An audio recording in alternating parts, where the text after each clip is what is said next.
Laudetur Jesus Christus, Semper Laudetur. Mes frères et sœurs, découvrons aujourd'hui le patriarche de Constantinople, Athénagoras Ier, né en 1886, est mort en 1972. Le patriarche Athénagoras a joué un rôle déterminant dans l'évolution contemporaine de l'Église orthodoxe et du mouvement œcuménique. Né dans l'Empire encore ottoman, il étudia à la faculté patriarcale de Halki, puis devint secrétaire de l'évêque des monastères en Macédoine. Pendant les guerres balkaniques et la Première Guerre mondiale, il fit ainsi l'expérience de la diversité des hommes et des tragédies de l'histoire. Replié en Grèce en 1918, il fut désigné comme métropolite de Corfou et donna la mesure de ses qualités pastorales dans une des plus graves crises qu'ait connue la Grèce moderne en s'interposant entre la population de l'île et l'envahisseur italien. Puis en assurant nourriture, logis, soins et travail aux réfugiés d'Asie mineure. De 1931 à 1948, il fut archevêque de l'Église grecque d'Amérique. Il la pacifia et l'organisa, établit de bonnes relations avec les présidents Roosevelt et Truman, acheva son apprentissage de l'universel. Élu patriarche de Constantinople, il se trouva aussitôt dans la situation la plus précaire, la crise de Chypre exaspérant le nationalisme turc contre les Grecs orthodoxes d'Istanbul. Sa grandeur fut de transformer cette faiblesse historique en service désintéressé de l'unité chrétienne et de l'unité orthodoxe, tout en favorisant l'entrée de presque toutes les églises orthodoxes, notamment de l'église russe, dans le conseil œcuménique où elles se mirent à collaborer avec les dénominations protestantes. Il s'attacha surtout à transformer les relations, si longtemps marquées par la méfiance et le mépris, entre le catholicisme et l'orthodoxie. En janvier 1964, il rencontra le pape Paul VI à Jérusalem. Ces retrouvailles furent libératrices. En décembre 1965, les anathèmes de 1054, symbole de la séparation entre Orient et Occident chrétien, sont levés.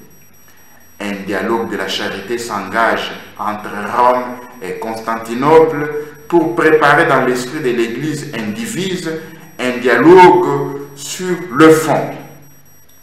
En juillet 1967, par un geste réparateur, Paul VI se rend à Istanbul. À l'automne de la même année, Athénagoras entreprend un véritable pèlerinage de l'unité dans les Balkans, puis à Rome, Genève, Londres, à Canterbury.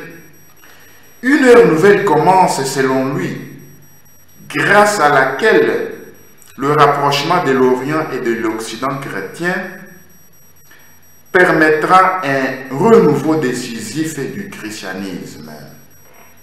Simultanément, le patriarche parvient par l'exercice d'une primauté conçue comme service sacrificiel à rassembler les églises orthodoxes tentées depuis un siècle par le nationalisme religieux. Il réunit les 5 conférences panorthodoxes et met en route un processus préconciliaire. Dans ses messages, enfin et en de longs entretiens avec Olivier Clément, dialogue avec les patriarches Athénagoras, les patriarches exposent pour l'homme d'aujourd'hui une spiritualité évangélique. Il met l'accent sur le christianisme comme inspiration créatrice sur le lien du mystère et de la liberté, sur le miracle des êtres et des choses, et d'abord des visages, sur la transfiguration de la vie quotidienne par l'absence-présence de l'inconnu, devenu ami secret, qui par sa résurrection aimante toute l'histoire et tout l'univers. À présent, mes frères et sœurs, quel est le secret du bonheur, le secret du rayonnement? Selon le patriarche Athénagoras, cela s'épuise dans l'intime rencontre avec notre Seigneur Jésus-Christ. Alors, le patriarche dit ceci: laissez-moi employer le vocabulaire de guerre. J'aime ce vocabulaire. Je fais la guerre. J'attaque. C'est ainsi que j'essaie de vivre. Mais, j'ai fait la guerre à moi-même pour me désarmer. Mes frères et sœurs, la première guerre que nous devrions faire devrait être cette guerre à nous-mêmes pour nous désarmer du mal qui est en nous, de toutes les conséquences du péché originel, de l'orgueil qui est en nous. Écoutons encore le patriarche Athénagoras. Pour lutter efficacement contre la guerre, contre le mal, il faut savoir intérioriser la guerre pour vaincre en soi le mal. Beaucoup de problèmes surgissent parce que nous voulons combattre le mal qui est dans le prochain, sans voir le mal qui est en nous. Nous nous croyons déjà saints, déjà arrivés, et nous ne voyons que le mal qui est dans les autres. Alors, que dit le patriarche Athénagoras? Il faut mener la guerre la plus dure, c'est la guerre contre soi-même. Il faut arriver à se désarmer. C'est ainsi que la Sainte Vierge Marie s'est présentée à Kinshasa dans les apparitions de Kingasani qui ont été admis par l'Église, par l'archevêque, le cardinal Moussengo. Elle s'est présentée comme la mère du désarmement. Donc, il faut arriver à se désarmer. Il poursuit, il dit ceci: j'ai mené cette guerre pendant des années, elle a été terrible. Mais maintenant, je suis désarmé. Je n'ai plus peur de rien, car l'amour chasse la peur. Je suis désarmé de la volonté d'avoir raison, de me justifier en disqualifiant les autres. Je ne suis pas sur mes gardes, jalousement crispé sur mes richesses. J'accueille et je partage. Je ne tiens pas particulièrement à mes idées, à mes projets. Si l'on m'en présente des meilleurs, ou plutôt non, pas meilleurs, mais bons, j'accepte sans regret. J'ai renoncé au comparatif. Ce qui est bon, vrai, réel, est toujours pour moi le meilleur. C'est pourquoi je n'ai plus peur, car on n'a plus rien, on n'a plus peur. Qui nous séparera de l'amour du Christ? Une autre pensée que nous pouvons tirer du patriarche Athénagoras, c'est sa conception de la prière. Alors, ici nous verrons comment le patriarche Athénagoras répond à une question qui lui fut posée à la seconde réunion écuménique internationale des jeunes à Thésée en 1967. Voici la question. Quelle est la valeur aujourd'hui de la prière pour des jeunes chrétiens vivant en plein monde sécularisé? Comment réaliser concrètement cette prière? Voici la réponse. Il nous semble souvent qu'il est difficile de coordonner la vie et la prière. C'est une erreur absolue. Moi j'ajoute, pour vous faire rire, monumentale. Elle vient de ce que nous avons une idée fausse de la vie comme de la vie des prières. Nous pensons à la vie, nous pensons que la vie consiste à s'agiter, Et que la prière consiste à se retirer quelque part et à oublier tout de notre prochain et de notre situation humaine. C'est faux. C'est une calomnie de la vie et c'est une calomnie de la prière elle-même. Si nous voulons apprendre à prier, il faut d'abord nous faire solitaires de toute la réalité totale de l'homme, de sa destinée et du monde entier. Ce monde qui est en train de tourner, que vous voyez.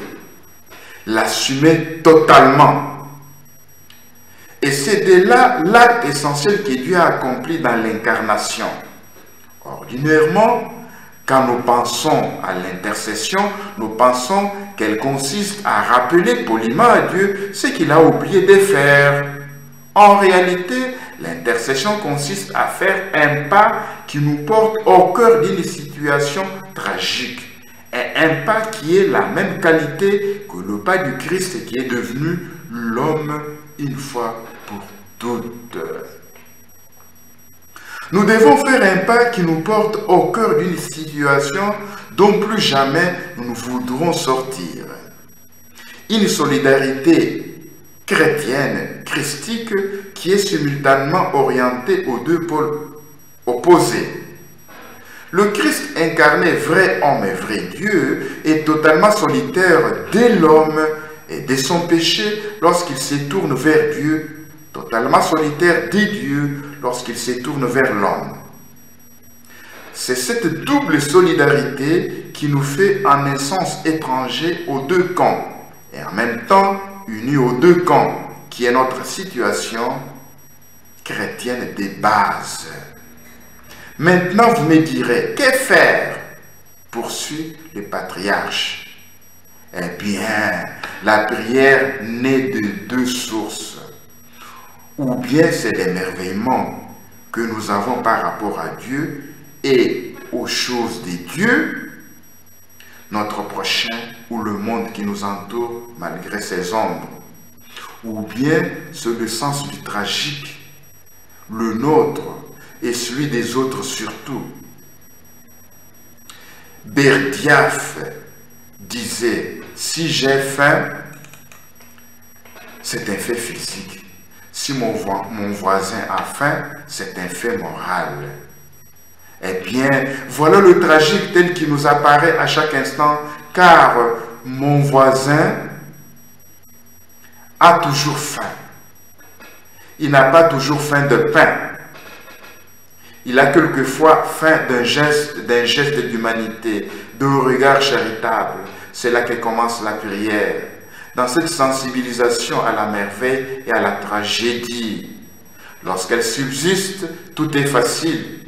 Dans l'émerveillement, nous prions facilement, comme nous prions facilement lorsque le sens de la tragédie nous empoigne. Mais autrement c'est la vie et la prière qui doivent faire un. Et je n'ai pas le temps d'en dire beaucoup, mais je voudrais simplement dire ceci. Levez-vous le matin, placez-vous devant Dieu et dites, Seigneur, bénis-moi et bénis cette journée qui commence. Et ensuite, traitez toute cette journée comme un don de Dieu.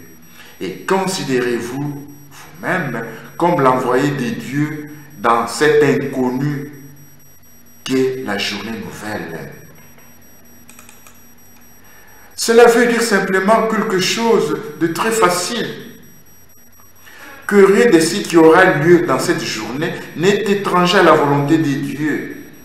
Tout, sans exception, est une situation dans laquelle Dieu vous a placé pour que vous soyez sa présence, sa charité, sa compassion, son intelligence créatrice, son courage, etc.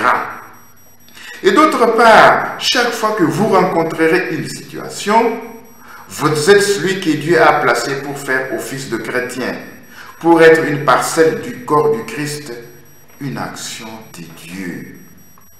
Si vous faites cela, vous verrez facilement qu'à chaque instant, vous aurez à vous tourner vers Dieu et dire, Seigneur, éclaire mon intelligence, renforce et dirige ma volonté.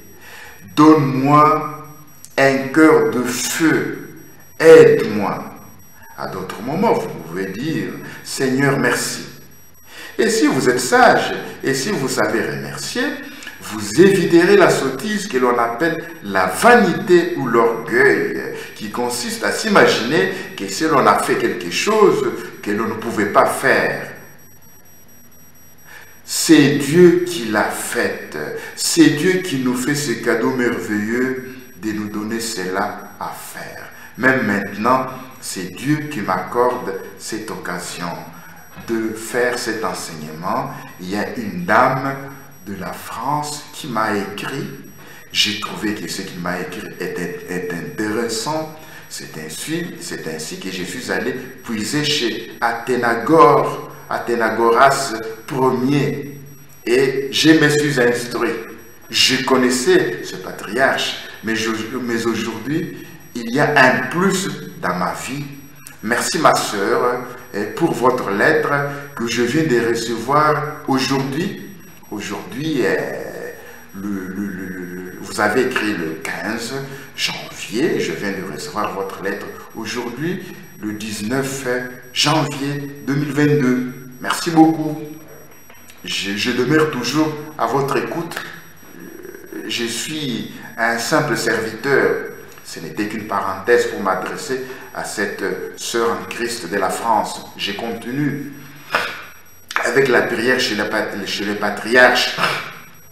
Quand le soir, vous vous représenterez devant Dieu et que vous ferez un examen rapide de la journée, que nous appelons examen des consciences, vous pourrez chanter ses louanges, le glorifier, le remercier, pleurer sur d'autres et pleurer sur vous. Si vous commencez à unir la vie de cette façon à votre prière, elles ne se sépareront jamais. Et la vie sera comme un combustible qui, à chaque instant, nourrira un feu, qui deviendra de plus en plus riche, de plus en plus brûlant, et qui vous transformera vous-même peu à peu en ces buissons ardents dont parle l'Écriture sainte. Je voudrais terminer cet enseignement avec la prière pour la paix du patriarche Athénagoras Ier de Constantinople. Il faut mener la guerre la plus dure contre soi-même. Il faut arriver à se désarmer. J'ai mené cette guerre pendant des années. Elle a été terrible, mais je suis désarmé. Je n'ai plus rien, je n'ai plus peur de rien, car l'amour chasse la peur. Je suis désarmé de la volonté d'avoir raison, de me justifier en disqualifiant les autres. Je ne suis plus sur mes gardes, jalousement crispé sur mes richesses. J'accueille et je partage. Je ne tiens pas particulièrement à mes idées, à mes projets. Si l'on m'en présente des meilleurs, ou plutôt non, pas meilleurs, mais bon, j'accepte sans regret. J'ai renoncé au comparatif. Ce qui est bon, vrai, réel, est toujours pour moi le meilleur. C'est pourquoi je n'ai plus peur. Quand on n'a plus rien, on n'a plus peur. Si l'on se désarme, si l'on se dépossède, si l'on s'ouvre au Dieu d'homme qui fait toutes choses nouvelles, alors lui efface le mauvais passé et nous rend un temps neuf où tout est possible. C'est le patriarche Athénagoras Ier de Constantinople. Et moi j'ajoute, Seigneur, désarme tout ce qui ne t'appartient pas à moi.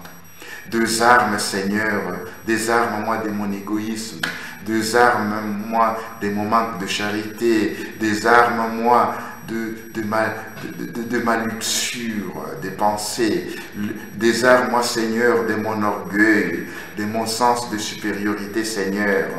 Désarme-moi, Seigneur, de ma paresse. Désarme-moi, Seigneur, de tout ce qui me rend étranger au prochain, de tout ce qui crée des problèmes avec les autres, Seigneur.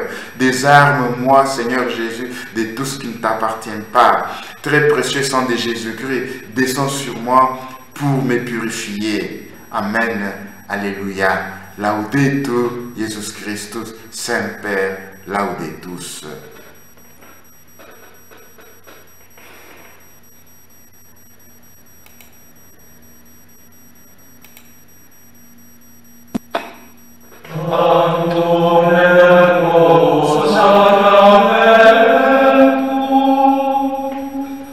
Di